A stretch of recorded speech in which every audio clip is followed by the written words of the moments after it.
Hello there and welcome to Paul and Andy's podcast. A new one for you because we haven't done this for a while, have we? No, we haven't. And you sounded tired before we started. I'm the one that's supposed to be tired. You are tired. Let me just give you a reading. You did Paul and Andy's podcast. Now, I think it should be a little bit more. Hello and welcome to Paul and Andy's podcast. But that wouldn't be truthful. Well, I don't think people want to be doing the ironing to us feeling kind of... if they're too tired, yes, go to bed. Right. That's what my parents always used to say. Indeed. Shall we start again? Shall I do... Hello, welcome to Paul and Andy's podcast. Grey matters. Grey matters. And Paul's been working too hard, and that's why we haven't done one of these for a while, because I haven't seen him. We went to the beach, though, didn't we? It was we lovely. did go to the beach. That was lovely. And the tide has come in many times since that broadcast. Yes. And we had feedback on it. We we? had lovely Lee saying it was just so restful hearing the sea, very therapeutic. Yes. And I must admit, it'd be nice to be hearing the sea now, really. It would. All I can hear is your heartbeat. Oh, bless you. Well, at least I'm still alive. That's good. That's good. Otherwise, it would be a bit of a one-sided, one-legged podcast. Yes, better than the alternative, I think. Now, tell us, before we go any further, Yes. you've become an award winner. Not me, our chorus. I'm in a male Barber Shop chorus. There are 30-odd of us, called Ocean City Sound. And Ocean City Sound. Ocean City Sound. On FM. It sounds a great name for a radio station. And we sing four-part harmonies, and we competed at the British Association of Barbershop Choruses last year in Harrogate. And we did okay, but it was our first convention for a very, very long time. And we didn't do great, and so we spent the year between going to Harrogate and competing in Bournemouth, really working hard, and we won the Best Improved Chorus Award. The Best Improved, and Yes. So you only did it once last year in Harrogate, and Yes. this year you were in Bournemouth. Bournemouth, yeah. And you're the Best Improved, so Yes. do you get a trophy or something? Yeah, we get a trophy, and the chorus got 250 quid. Oh. So that was kind of nice, but I feel really pleased for our musical director because she's only been with the chorus for 18 months. So how come you've got a female musical director? Because she's brilliant. Well, And one would hope in so. my opinion, if you've got a group of blokes in any situation, you need a woman in charge. To organise it. Yeah, basically. What admission. But Fancy it's admitting to that true. on tape. But it's true. It is true. How old is she? She's quite young. I don't know. I've no idea. Well, she got grey hair. Does she walk with a stick? No, she's a teacher in her day job at a school in Plymouth. She's got 6 children. No television. And they're all kind of grown up, really. Well, sort of 6th form What's and her above. name? Heidi. Yeah. Well done, Heidi. She's You whipped brilliant. this lot into shape. Yeah. And obviously you can't give a demonstration because there's only one of you. Yes. But where can we listen to this Barber Well, I'll Shop? put a link to the thing on the website if you like. You can hear our award-winning performance. Will it be the whole 4-hour No, it was only convention? 2 songs. Right. So it was only about 6 You're going to minutes. have to wade through everyone else's barber No, shop. I'll put just ours on. That'd be nice. And what did you sing? We sang Old Cape Cod, which is a... Tell me the tune. I don't know the tune. If you're fond of sand dunes and salty Salty air. air. I know That one, that one. yeah. And You Are the Sunshine. Thank you very much. You're My Sunshine. Yes. That one. Well, you've told me that You before. are my sunshine, my only sunshine. That one. You make me happy. Very good. When You should come and join us. I'd love to. I know, that'd be It's great. a- And we'd love to have you because I I know. know you can sing. Do you need basses? Yeah, we need everybody. What But what the do thing you sing? is, we're quite You're an old... You're tenor, aren't you? Yeah. We're quite an old chorus in terms of age demographic. Mark. And you know as well as I do that one's voice changes as you get older. Yeah. And so we need some younger voices, I think, to sort of balance out. Oh, you flatter me. Yes. You flatter me. But to Need some balance younger out voices the age at 64. demographic. Well, yeah, but, people who know what they're doing. Your voice is... Well, I don't know what I'm doing. If you do, you can read About music. anything. You Well, can read barely. music and stuff. Your voice changes according to the amount you use it. So if you're speaking a lot, your Yes. voice would take on a deeper tom. Yes. I try not to use mine very often now. I'm using mine all the time, every day. After a lifetime of broadcasting. Oh, after a lifetime of broadcasting, I can barely sing a note. No. So, yes, it's all good news for our chorus. And what next? Well, the Albert Hall?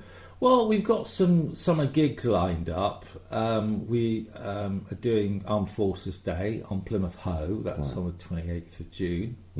And we sing for charitable, organisations. You're going to old people's homes as well? Yeah. All 30 of you? Sometimes, yeah. Blimey. And we've got a smaller chorus called the Glasshouse Gang, which is 10 of us. We do more old people's homes and things like that. But yeah, it's good fun. What do you wear? Do you wear stripy trousers and bow ties and waistcoats? No, we have all sorts. At Bournemouth, we wore tuxedos and pink shirts. That was kind of nice.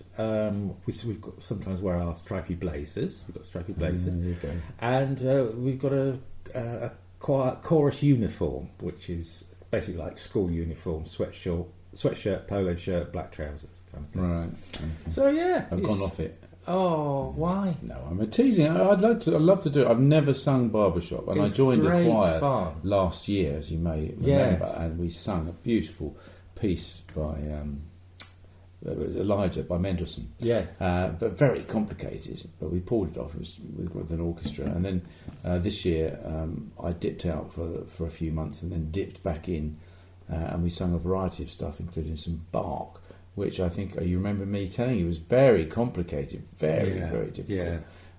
But I quite like to do some. They do lighter stuff in the summer, but it's more swingle singers type things. I'm not sure, Phantom of the Opera and bits and pieces. I'm not sure if it's me. I'm not a massive fan of show tunes and all that, No. but we do some really nice stuff, and it's good fun.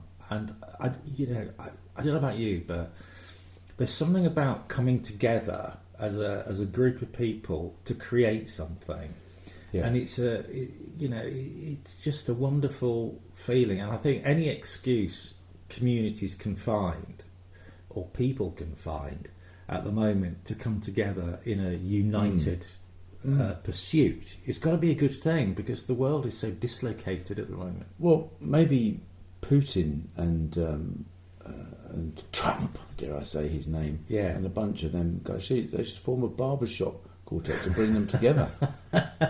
What they don't have to wear blazers. World Leaders Choir. Do you think that would sort a lot of the problems like out? I think it could. Apart from Trump going, I'm a great tenor. I'm a great tenor. The best tenor. They'd have arguments about what Zelensky should be wearing. You can't wear that scruffy. No respect for the music. Yeah, they just fall out all the time. Let's not go there. It's so depressing. I don't even listen to the news. So the barbershop quartet thing. Do you have to be a good singer? You have to be of a certain standard. I think so. Yeah, we give people who want to join like a voice test, but it's nothing. A voice test. Yeah, just to make sure they can sing a scale, or that sort of stuff. But if I could pass a voice test, then I'm sure anybody can. Oh, you do protest too much. No, it's true. I mean, You've got a piano in the next room. I have. You're musical. I am a bit, but I like listening to music, and people say, "Oh, I can't sing," but I'm sure they can if they put their mind to it. What did you listen to last? What did I listen to last? Suzanne Vega album last night. Oh, Suzanne Vega. I love Suzanne Vega. She's one of my heroes. She must be 92 by now. She's in her 70s, I know that. It's all grown up. She just released a new album. Has she? Yeah. No, I did. But she's like her. She's just one of those great songwriters and a great performer, Timeless. I listen to an eclectic mix of songs. So do I. I can listen to classics. I can listen to jazz. I had some jazz on the way here, mellow jazz, which was sort of taking me to a beach cafe with a nice cocktail, looking at the salty air, Yeah. But I like. It does set your mood, doesn't it? It does. If you get the wrong. We had a festival in Kingsbridge. It was the Music and Food Festival. Lovely stalls, very gorgeous food of different sorts all the way round, and you could stuff yourselves on Greek or Indonesian or Mexican, or it was all their pizza, of course, burgers.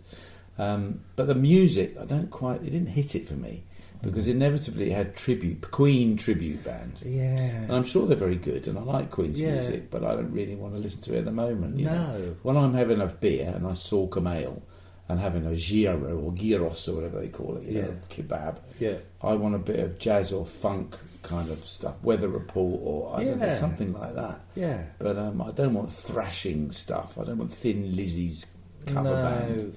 It's just a load of wannabes and just to play and covers bands, and I'm sorry, but there's a place for that, but not at a food festival. Where then? I don't know. At a pub somewhere. But I know what you mean.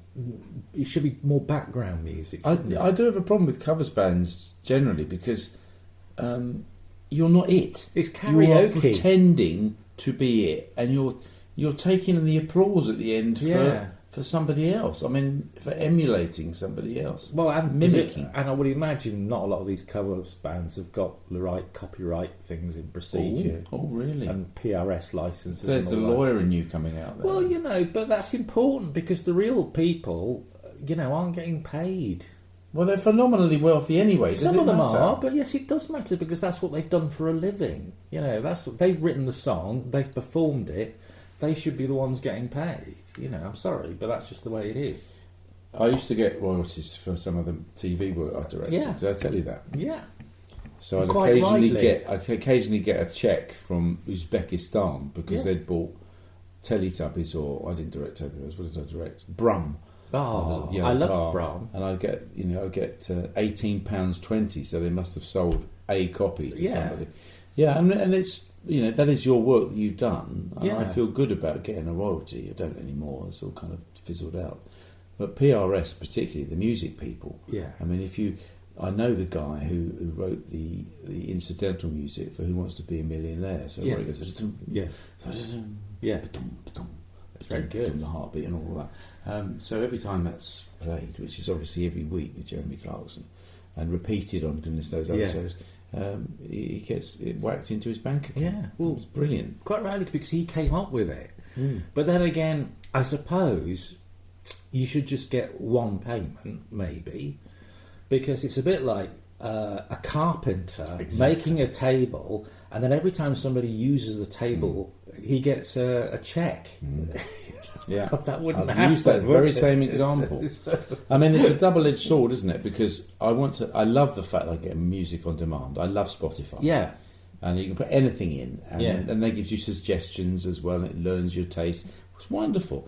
But I know the artists are getting 0.001p that's not right, is it? for a download. Yeah. It does seem exploitative. Although, is it exploitation if they've got houses all around the world and great big Rolls Royces and all the rest of it? Yeah, but then we're getting into the politics of envy, aren't we? But what I want to know is why you and I are very much the same age. You're a little bit older than I am, but not much. But our generation, I think, has paid more than any other generation for music over the years. Originally, we bought something on vinyl, went out and bought it. We bought a 45 single. Then we bought it on cassette, right? And then we bought it on CD, the same stuff. Now we've got to subscribe to something to listen to it. So I think you and our generation are being conned here, because if you take one record that I've got, say for example a Billy Joel album, I've probably bought it 5 times. But you should only have to buy it once. I mean, who on earth would buy Billy Joel 5 times? Billy Joel's mum. He's not very well, Billy Joel. Is he not? No. Oh. He's got some... Should we send a card? Well, I already have. Oh. He's had to cancel his shows. He was due to do some shows over here, I think in Scotland.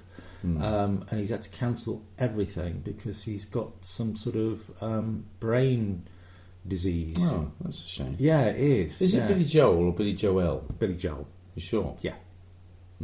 Yeah. Okay. Is it David Bowie or David Bowie? David Bowie. Sure about that as well? Yeah. Okay. I know all this. I'll have letters otherwise. No, it's true. That's what it is. Anyway, do you want to know what I've been doing? Yes, I'd love to. Apart from I've been working, very busy. I know you've been working. Because you have to make hay while the sun shines, which is a hackneyed old expression, I know, but there isn't a better one I can think of. You've got to make money while you can. I mean, it doesn't sound as good. Making hay sounds lovely, doesn't it? Bucolic and agricultural. I'm taking the grass, I'm cutting the grass, it's dried, I'm gathering it and I'm putting it into a barn. So I'm earning dosh while I can, going up and down the estuary at Salcombe in the sort of South Sands Ferry, which if you've got a cleft palate, say it without spraying it. And it's been wonderful. It's been yesterday was sublime. High pressure. Dream job. High pressure. Yeah. No, an astronaut's dream job. Oh no. High pressure, and so flat seas, a bit bumpy as the wind got up a bit later. Mm-hmm. Gorgeous sunny day. Yeah. And I just thought, this is just about as good as it gets. It's absolutely right. I could be in front of a laptop, looking through the glass at some Egypt presenter, mentioning no names. Fits. But no, I don't mean it fits. Should you ever listen here? But any piece of glass and any presenter, and you could be stuck in the dark for 8 hours, or you could be just trolling up and down the water, looking for dolphins, meeting some lovely people. That's what it's about. It's people, and it's that being outside and meeting people. It is the dream job. I mean, I know I joke, but it's a dream job, but it's not a career. No, and my colleagues, it's a nice way to spend your day, of course, and be paid for it. And be paid for it. Yeah. And my colleagues do jobs off season, so the season for the South Sands Ferry ends in the end of October, and then they've got other jobs that they go to. So it's not a career as such, but in terms of a job. And you can tell people looking at you thinking, oh, and they say it as well, some people, hey, this is right, this is great for you, always know them, that's great for you, isn't it, sitting there. It's all right for you, isn't it? This is nice, this job's nice for you, isn't it? I'm paying you to do all this. In the pouring rain, mate. You know, like it is up north, weeing down all the time and go, well, it's like that here sometimes as well. Everybody else's life is an easy life, isn't it? Well, it's envy, like you were saying earlier. The politics of envy. And that's another problem with our society. Just be happy with what you've got. And it doesn't matter what it is. As long as you enjoy it, it doesn't matter what other people think. Well, Confucius, how do you manage to get to that state of higher intelligence, higher being, where you are happy with yourself? Right, I shall tell you. Right. And it's a Confucius. He's waving his finger at me, viewer. And it's a Confucius quote as well. Is it? Yeah. You have two lives. The second one begins when you realise that you only have one. Right, say that again, because I think we had a false start. Have two lives. The second one begins when you realise you only have one. And Confucius was said that Confucius in the grasshopper with the eyes like this? No, don't do that. It makes me feel ill. No, please don't do that with your eyes. I can see them. They're all bloodshot. Was it grasshoppers? They're all bloodshot. Tired, up and down with the ferry, tired. Burning a candle at both ends. So you're right. Yes, I get that. Do you want me to get you a job for out of season? Is that what you're saying? Because you sounded like you were working up to something. Well, saying, all my colleagues have got jobs out of season. No. It wasn't so much that. It was just that it's only for a few months of the year. Yes. So it's the perfect job for a few months of the year. You can't have too much of a good thing. And it's not. we're not paid huge amounts of money to do it. It's not about the money. It's about for the simple reason that it is so nice. Yes. And a lot of people would do it for free. Right. I hope you're not listening, Tony. No. But, I used to think that about broadcasting, and I always used to say to people, I would do this for nothing, but don't tell the management. And because I used to really enjoy it. I think they found out. Yeah, I think they did, and then they started holding me to it. Yeah. But no, I really would have done. I would have done it for, if I didn't have to pay the bills and all that sort of stuff, I would have done it for nothing. But what job would you have done in an ideal world if you couldn't have done radio? I don't know. Teaching, I think. Teaching? Yeah. Have you spoken to a teacher? Yeah. It's hell. I'm glad I didn't do it. It's hell on wheels. I think I would have probably died of stress or something like that. Well, I think, mind you, they do get sodding long holidays, don't they? Well, no, they don't. That's a great myth. Oh, is it winding them up? I'm hoping some teachers listen to this and they'll go, how dare you? They haven't got time to listen to this. All the books. They haven't got time to listen to prepare for my villa in Spain. I think teaching is one of those professions where it's, they get paid a rate which is nothing like what they deserve at all, because they do so much other stuff that's outside their core hours. And so, you know, if you actually plotted what a teacher does with regards to teaching and what they get paid, they'd end up earning way below minimum wage for the hours that they put in. Well, we've opened a can of worms now. It's true. What about care assistants? Same. But then care assistants are different, because they go into a place and they come out of a place, and they will work from 9 to 5 and they will do their hours. The problem with a teacher is that they go to school, they come home, and then they do another day's work when they're at home, marking or lesson planning or whatever. So a care assistant can, you know, leave their place of work, go home and forget about it till the next day. A teacher can't. So A good teacher can't. So which would you choose then, care assistant or teacher? Well, teaching, because I think, you know, I really wanted to be a teacher. And the only reason I did journalism is because I had an offer of 2 postgraduate courses. I couldn't make up my mind. I tossed a coin. Did you? Yeah. My goodness me, your whole career on the toss of a coin. Because I couldn't, and everybody I asked said, well, it's up to you. You've got to do what you want to do. And I didn't know. So I thought, I'll leave this up to my higher power. Put a coin, heads so, journalism it is. In a sense, though, journalism is teaching, isn't it? Because you are sort of teaching... Yeah, in a roundabout way. Your audience or your readers or whatever, you're teaching them what's going on. Yeah, no, and I like investing in people as well. You know, perhaps you'd like to invest in me, sir. No. Come October, I'll come knocking at your door. I will be looking for something, perhaps. But, of course, my other job at Pennywell Farm... Oh, right, yeah. Which is just off the A38, if you're thinking near Buckfast. I know where it is. It's a complementary job, as in it sits beside the other one, not as in you're wonderful, Paul. Although, I have to say, one of the duty managers there is most effusive. Mark, his name is. He's a fantastic guy. If you could bottle his enthusiasm, you could sell it around the world. He's brilliant and positive reinforcement all the way. But it sits quite nicely. Although the days I did up there, because it was half term, the higher power decided it would rain, and it did rain. Yeah, it rained. I did feel for you last week. Well, funny thing is that the sort of British spirit kicks in, and so people arrive ready to have a good time, no matter what. And you can stroke a hamster in a barn in the rain. You know, that's not a euphemism. By the way. Are you sure that's not a euphemism? No, it's definitely not. I can't spell euphemism. Right. So it's definitely not a euphemism. Okay.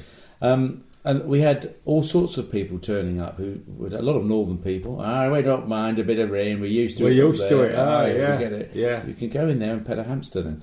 But they were stoic, and they came prepared. A lot of people came prepared. You know, they were all done up with their kegels, and some of them were camping. Poor things. I know. So in that rain and wind, so they've got their cags, they've got their choice, I know, but they've got their rucksacks, they've got their waterproof bags, they've got the kids have got wellies, and then you get some people who come along from Plymouth or wherever, Newton Abbot, they've got a t-shirt and some sweatpants, absorbing every bit of the water, squelching around as I'm all right. Yeah, it's going to leave off later.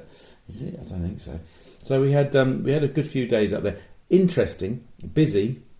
The animals are lovely, because if you get fed up, you go and stare at an alpaca. Yeah, and they're funny animals, alpacas. They are. They spit, don't they? They can do, but I know a few people that spit, so get over it. True. They do spit, but they're as do camels, and but they've got a sort of an expression with them. They've got the sort of like an all-knowing expression. Look at a sheep; it doesn't really know anything, does it? No, dim, I would say. I'd go as far to venture. Now pigs, they seem to know it, and they use it to their own advantage. They're like crooks. Pigs. I mean, you've only got to appear anywhere in their eyesight, and they'll come towards you because they think you've got food, so they'll be trying it on. And the baby pigs, the micro pigs we have, we call them piglets. Well, these are micro piglets. So they're very, very tiny. I mean, you can't see this, viewer, but it's that's about, what's that in old money? Probably not even, it's about 10 inches long. Tiny little pigs, and we send them around the country from Pennywell. They are that's the one breeding place. Very, very poor. So you can buy one, not to eat, because they're not very nice bacon, but they're sold as pets. Bacon. They're sold, small rasher. Yeah. But they're sold as pets. So, yes, the animal therapy is well worth it and cheers you up. Yeah. Because what to do on a rainy day? Well, yeah, exactly. Stand in the rain. You can go for a walk, I suppose. People rode the ferry in the rain because in Salcombe there's only so many shops you can go in and be ripped off before you want to escape and go to the wet beach and sit and have a soggy sandwich. Other shops are available, of course. I didn't mention any brands. No, I'm just saying the shops in Salcombe. How many shops are there in Salcombe? Oh, I don't know, about 20. Right, is that Something about the right size for a legal action, do you think? I don't know. I don't know. Let's not go. You've been a bit legalistic today. I'm not. Well, you've got that wig on, and it's not helped you. The long grey curly wig. What's interesting is that the price of everything is keeping people away. It is. So there are fewer people around. Yeah. Whether it's at Pennywell or on the ferry, I just think there's less people, fewer people. And a lady said to me, "Where can I get a bacon sandwich?" Not bacon sandwich, a crab sandwich. Right. Crab sandwich. Yeah. She would have wished she got a bacon sandwich. And I said, well, absolutely, over that cafe over there, the Winky Prawns, very nice. They do a nice crab sandwich. So she toddled off. Later, she got the ferry back, and I said to her, have a nice crab sandwich? How was it? She said it was very nice at £2.50 a bite. And I said, £2.50 a bite? She said, well, it was $17.50. $17.50? $17.50. You're kidding. And that's not the most expensive in the area. £17.50. So every bite she took, she said, well, that's $2.50. That's a fiver. So it was 17. Poor woman. But this is what we're doing to people who come down here on holiday, and I just think it's outrageous. Because I know these businesses have got to make money while the sun shines, as you said earlier. But there's a very thin line between doing that and ripping people off. So look, they're not ripping people off. Hang on, let's be fair about this. The economy is such that crabs are in short supply. Yes. Why? The octopuses are eating them all. Yes. And that means that the crab prices go up, and people want to have a crab sandwich. Yeah. Well, if they will pay $17.50 for a crab sandwich, they will pay that. Well, fine, but don't complain about it. Well, I don't know if she was quite complaining, only she was remarking on it. I mean, she she ended up by saying... everybody that when she goes back, you'll never guess how much I paid for a Well, crab I tell sandwich. everybody. Yeah. Because you just told me. I think it's funny to charge £2.50 a bite. But there are other places more expensive than there. Yeah, I agree with you. But then you've got pubs that are just they always put the price of beer up, for example. They don't put it up for the season. I mean, they're just... What is the price of a pint now? I don't know, because I haven't bought a pint for 4 years. Well, I'll tell you, shall I? It ranges between £5.50 and about £8.50 a pint. Yeah. You're supposed to be shocked at that. Yeah, it's really expensive. It's very expensive. It's so expensive, I fancy a pint now. But not that price. I'm glad I don't drink. Well, that's... Yeah. Bless the water do me. But yeah, I think it's really... I understand both sides of the argument, is what I'm saying. But there are opportunists in the tourist industry that will take advantage of people because they're on holiday. And I don't like... Have you got a list then? Yeah, I have. And I'll be going to see them. Okay. But it's, Maybe you could sing to them. But maybe you could bring them into your choir and they would see that they are overcharging. Well, yes, that's true. But no, it'd be great if you came and joined our choir, because I think you'd really enjoy it, because you like singing, but you're a bit sort of... Irritating? You're not sure about the heavy stuff that's either in Latin or a bit highbrow. I love to sing in Latin. No, because I think there's a bit of a reverse snobbery going on. A bit of a reverse snobbery going on. Inverted, I think. Inverted, yeah. Same thing. Yeah. So I think you always feel you're not quite good enough to sing that. I have imposter syndrome. Yeah. In a number of areas of my life. And I think singing with a barbershop chorus you'd really enjoy, because you wouldn't have any of that. And you wouldn't have to put up with any of that. No. I think imposter syndrome is something that I'm working on. I don't even think I deserve to be an imposter. No.